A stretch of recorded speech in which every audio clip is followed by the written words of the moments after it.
Hello guys, welcome to my channel. Today we are going to see how to fix Chrome error. The application has failed to start because its side by side configuration is incorrect.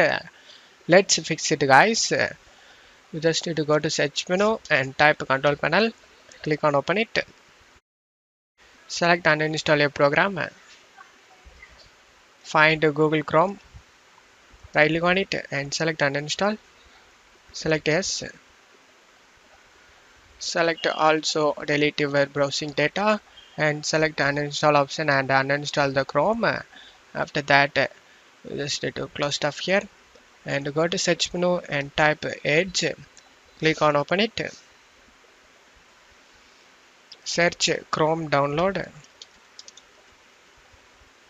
Press enter. Select the first link.